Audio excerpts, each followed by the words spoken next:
نحمدہ و نصلی و نسلم علی رسولہ الکریم اما بعد فاعوذ باللہ من الشیطان الرجیم بسم اللہ الرحمن الرحیم یا ایہا الذین آمنوا کتب علیکم الصیام کما کتب علی الذین من قبلکم لعلکم تتقون ایاما معدودات صدق اللہ العظیم۔ اللہ رب العالمین کا بہت بڑا احسان اور فضل و کرم ہے کہ اس نے ایک بار پھر ہمیں رمضان کا بابرکت مہینہ دوبارہ عطا فرمایا ہے۔ ہمارے بہت سارے بزرگ، احباب، دوست، بھائی، عزیز و اقارب ایسے ہیں کہ جو گزشتہ رمضان میں ہمارے ساتھ شریک تھے، لیکن اس رمضان میں وہ ہمارے ساتھ موجود نہیں ہیں۔ یہ اتنی بڑی سعادت ہے رمضان کا مل جانا کہ نبی اکرم صلی اللہ علیہ وسلم اس مہینے کے آنے سے بہت پہلے اس کی دعا شروع فرما دیا کرتے تھے، اللہم بارک لنا فی رجب و شعبان و بلغنا رمضان، کہ یا اللہ ہمیں رجب میں، شعبان میں برکت عطا فرما اور توفیق عطا فرما کہ ہم رمضان کی فضیلتوں اور سعادتوں کو سمیٹ سکیں۔ تو نبی اکرم صلی اللہ علیہ وسلم اس کی دعا فرمایا کرتے تھے۔ بہت بڑی عظمت ہے، اور ایک آدمی اگر اس مہینے میں کچھ کرنا چاہے، اللہ اس کو توفیق عطا فرما دیں، تو ایمان و عمل کے لحاظ سے وہ اتنی بلندی پر صرف ایک مہینے میں جا سکتا ہے کہ جس کا تصور ہم سے محال ہے۔ اس کی وضاحت نبی اکرم صلی اللہ علیہ وسلم کی اس فرامین اور احادیث سے بھی ہوتی ہے کہ رسول اللہ صلی اللہ علیہ وسلم کے سامنے ایک واقعہ پیش ہوا۔ حضرت ابو طلحہ رضی اللہ تعالیٰ عنہ فرماتے ہیں کہ ایک ہی قبیلے کے دو افراد ایک ہی بار نبی اکرم صلی اللہ علیہ وسلم کے سامنے حاضر ہوئے۔ اب بعض احادیث سے یہ پتہ چلتا ہے کہ یہ دونوں آپس میں بھائی تھے، اور بعض روایات سے معلوم ہوتا ہے کہ حقیقی بھائی نہیں بلکہ ایک ہی قبیلے کے تھے، لیکن دونوں اکٹھے آئے، ایک ساتھ آئے، ایک ہی دن آئے، ایک ہی وقت میں آ کر رسول اللہ صلی اللہ علیہ وسلم کے سامنے حاضر ہوئے اور کلمہ پڑھ لیا۔ اب دونوں ایک وقت مسلمان ہو رہے ہیں، اور ان میں سے ایک جسمانی لحاظ سے، صحت کے لحاظ سے بڑا تندرست تھا، طاقتور تھا، مستعد تھا، اور دوسرا جسمانی لحاظ سے کمزور اور اکثر بیمار رہتا تھا۔ اب دونوں ایک ساتھ مسلمان ہو گئے، رسول اللہ صلی اللہ علیہ وسلم کے صحابی بن گئے۔ اب ان میں سے جو ایک طاقتور آدمی تھا، صحت مند تھا، تو وہ ہر معرکے میں، ہر جہاد میں رسول اللہ صلی اللہ علیہ وسلم کے ساتھ ہر لشکر میں شریک ہوتا تھا، اور ایک جہاد میں دوران جہاد اس کی شہادت ہو گئی، وہ صحابی شہید ہو گئے۔ اب اس کے ایک سال کے بعد وہ جو دوسرا بھائی تھا جو ان کے ساتھ آیا تھا، اس کی وفات ایک سال کے بعد اپنے بستر پر ہوئی ہے۔ اب ظاہر ہے جو اللہ کی راہ میں شہید ہوا اور میدان جہاد میں مارا گیا ہے، اس کی عظمت کا کیا کہنا، اور جس کی وفات اس کے بستر پر ہوئی ہو، یہ اس کے مقام کو کب پہنچ سکتا ہے۔ اب ایک سال کے بعد دوسرا بھائی بھی فوت ہو گیا بستر پر۔ اب کسی نے اس کو خواب میں دیکھا، منظر یہ تھا کہ میدان محشر برپا ہے، اور ساری مخلوق حساب و کتاب کے بعد جن کو جنت میں جانے کا حکم ہے وہ جنت کی طرف جا رہی ہیں۔ اب یہ دیکھنے والا یہ دیکھتا ہے کہ وہ بھی جنت کے دروازے پہ جا پہنچا ہے، اور دروازے پر اپنی اپنی باری کا انتظار کر رہے ہیں، ایک ایک اندر داخل ہو رہا ہے۔ اب وہیں پر وہ دونوں نوجوان بھائی بھی موجود ہیں جو ایک ہی قبیلے کے ہیں، اور ایک ہی وقت میں، ایک ہی دن انہوں نے پیغمبر کے سامنے آ کے کلمہ پڑھا تھا۔ ایک سال پہلے شہید ہوا تھا، اور دوسرا ایک سال کے بعد وفات اس نے پائی ہے۔ اب یہ دونوں کھڑے ہیں۔ اب وہ کہتے ہیں کہ میں نے یہ دیکھا کہ جو ایک سال کے بعد اپنے بستر پہ فوت ہوا ہے وہ پہلے جنت میں چلا گیا ہے، اور جو ایک سال پہلے اللہ کی راہ میں لڑتے ہوئے شہید ہوا تھا میدان کارزار میں، اس کو اندر جانے کی اجازت بعد میں ملی۔ اب کہتے ہیں یہ منظر میں نے دیکھا، پھر میری آنکھ کھول گئی۔ اب میں بڑا حیران تھا کہ بھائی ایک آدمی شہید ہوا اللہ کی راہ میں لڑتے ہوئے، وہ بعد میں جنت میں جا رہا ہے، اور جو بعد میں جو ہے وہ فوت ہوا بستر پر، وہ پہلے جنت میں چلا گیا، اس کی وجہ کیا ہے؟ اب اس آدمی نے دیگر صحابہ کے سامنے یہ ذکر کیا کہ میں نے یہ منظر دیکھا ہے۔ سب کو تعجب ہوا، تو رسول اللہ صلی اللہ علیہ وسلم کے سامنے انہوں نے اپنی یہ بات ذکر کی کہ یا رسول اللہ، ہمیں اس بات پہ بڑا تعجب ہے اور حیرانگی ہو رہی ہے کہ یہ بعد والا آدمی اس کے مقام سے بھی زیادہ بلند مقام اور مرتبے پر کیسے پہنچ گیا ہے؟ نبی اکرم صلی اللہ علیہ وسلم نے ان کے اس سوال پر جو جواب ارشاد فرمائے ہیں، ان میں صرف ایک جملہ، اس سے وضاحت ہوتی ہے کہ یہ ایک رمضان کا مہینہ ہمیں مل جانا یہ کتنی بڑی سعادت اور عظمت کی بات ہے۔ اللہ کے نبی صلی اللہ علیہ وسلم نے جو جواب ارشاد فرمائے تھے، ان میں ایک جملہ یہ تھا کہ میرے صحابہ، تمہیں حیرانگی اور تعجب ہو رہا ہے کہ یہ 1 سال بعد میں فوت ہونے والا پہلے جنت میں چلا گیا ہے، 1 سال پہلے شہید ہونے والا بعد میں جنت میں جا رہا ہے، تم اس بات پر حیران کیوں ہوتے ہو؟ الیس قد صام بعدہ رمضان، یہ جملہ تھا۔ کیا جو بعد میں 1 سال کے بعد فوت ہوا ہے اسے رمضان کا پورا 1 مہینہ زیادہ نہیں ملا؟ بھئی یہ ایک جملہ ہے جی۔ بھئی یہ جملہ ہمیں اگر سمجھ آ جائے نا تو پھر رمضان کے باقی فضائل سمجھنے سننے کی ضرورت ہی نہیں پڑے گی۔ اس کو دل پہ ہم لکھ لیں، آغاز ہے آج پہلا روزہ ہے، آغاز ہے، یہ جملہ ہی بس دل پر لکھ لیں کہ اللہ کے نبی نے فرما دیا تھا کہ جس کو رمضان کا 1 مہینہ مل جائے، کیا تم اس کو کم سمجھتی ہو کہ وہ کتنی بلندی پہ چلا جائے گا؟ وہ شہید سے پہلے جنت میں کیسے چلا گیا ہے؟ وہ 1 سال پہلے جو فوت ہوا تھا اس سے پہلے کیسے جنت میں چلا گیا ہے؟ تمہیں اندازہ نہیں کہ یہ 1 مہینہ ایک ایمان والے کو کتنی بلندیوں پر پہنچا سکتا ہے اور وہ اپنے درجات کو کتنا بلند کر سکتا ہے؟ تو کتنا بڑا فضل ہے اللہ کا، کتنا بڑا کرم ہے کہ اس نے رمضان کا یہ مہینہ ایک بار پھر ہمیں عطا کیا ہے۔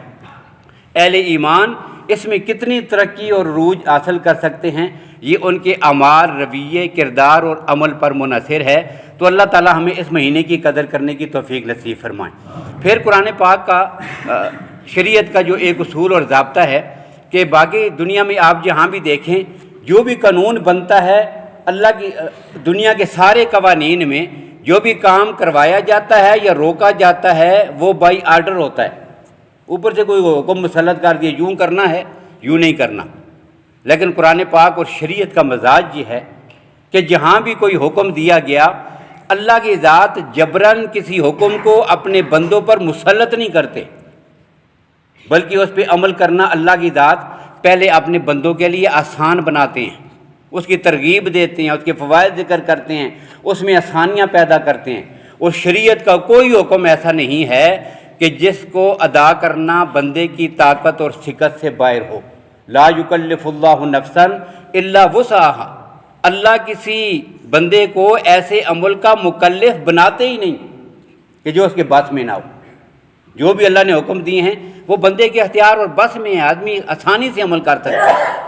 اب چنانچہ شریعت نے اپنے مزاج کے بالکل مطابق جب روزے کا حکم دیا تو صرف یہ حکم نہیں دے دیا بس روزہ رکھیں، پورے مہینے آپ نے روزے رکھنے ہیں۔ اب قرآن پاک کا لب و لہجہ یہ نہیں ہے۔ اب قرآن پاک نے کیا کیا؟ اس پہ عمل کرنا بندوں کے لیے آسان کیا ہے۔ اب کیسے آسانی پیدا کی؟ سب سے پہلے مخاطب کیا ہم سب کو۔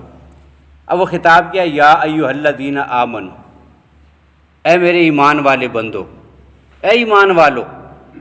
اب پہلے ہمیں ہماری حیثیت یاد دلائی کہ دیکھو تمہارا اپنے رب کے ساتھ رشتہ اور تعلق کیا ہے، تم اپنے رب کو اپنا الہ مانتے ہو، رسول اللہ صلی اللہ علیہ وسلم کی رسالت کے قائل ہو، میرے مومن بندے ہو، ایمان والے ہو۔ اب تم عمل نہیں کرو گے تو پھر کون کرے گا؟ ایمان کا تقاضا یہ ہے کہ جو آگے میں کہہ رہا ہوں خوشی کے ساتھ اس پہ عمل کرو۔ ایک ترغیب پہلے یہ دے دی، یا ایھا الذین آمنوا کہہ کر بڑی محبت کے ساتھ اپنے بندوں کو اللہ نے مخاطب کیا۔ پھر آگے حکم دیا، کتب علیکم الصیام، روزے رکھنے کا حکم ہے۔ پھر ایک اور آسانی پیدا کی، کما کتب علی الذین من قبلکم، کہ یہ روزہ رکھنا تمہیں دشوار نہ گزرے اس لیے کہ یہ مشکل کام ہوتا یا پہلی بار تمہارے ساتھ ہو رہا ہوتا تو پھر تو کہنے کی بات تھی۔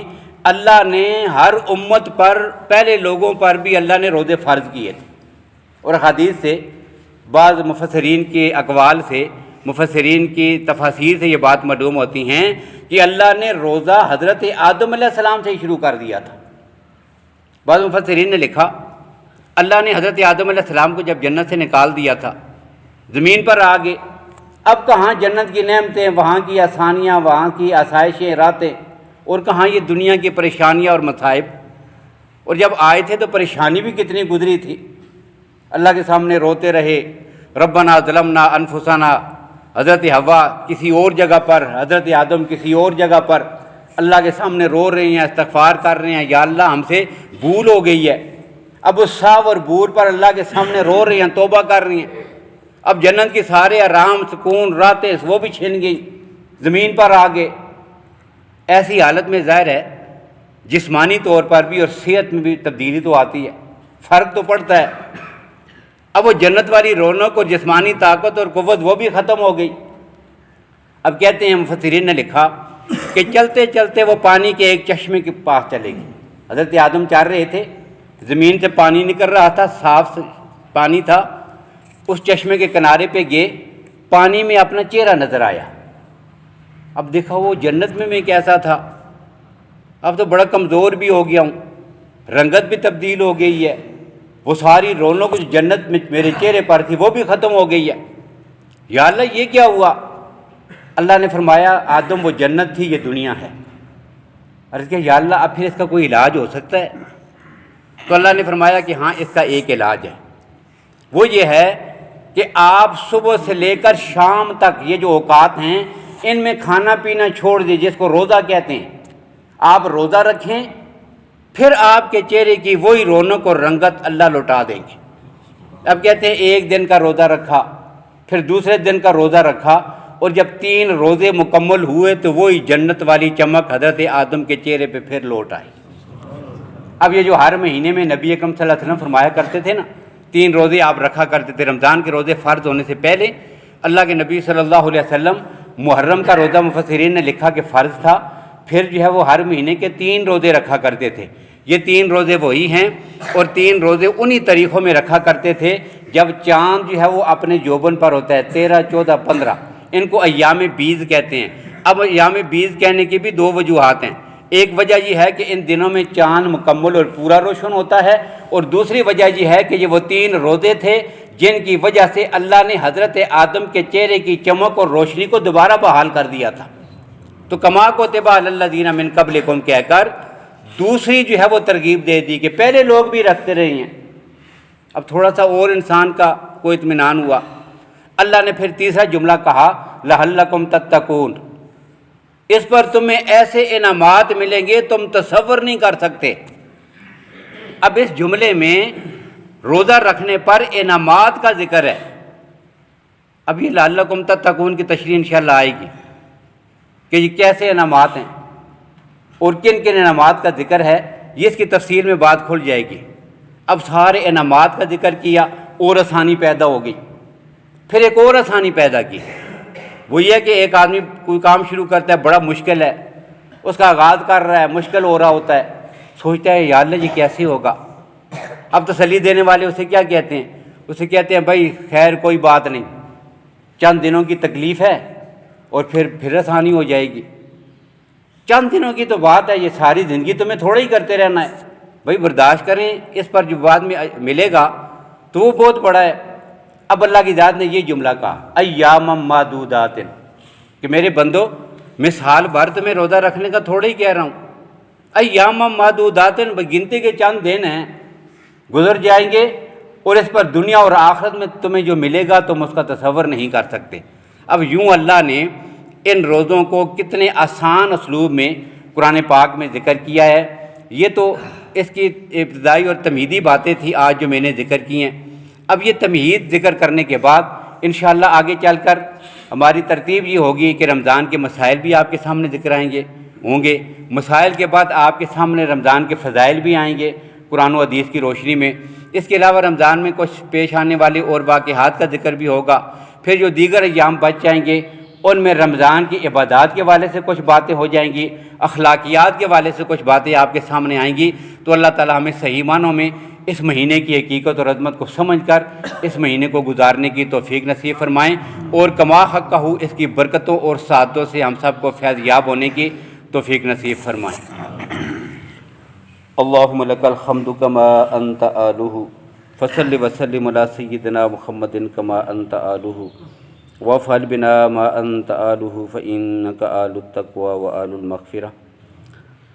اللہم سہل علینا مشکلاتنا، اللہم یسر لنا امورنا امور الدنیا والآخرہ، اللہم احسن عاقبتنا فی الامور کلہا واجرنا من خزی الدنیا وعذاب الآخرہ، وصلی اللہ تعالی علی خیر خلقہ محمد وآلہ واصحابہ وازواجہ وبناتہ اجمعین برحمتک یا ارحم الراحمین۔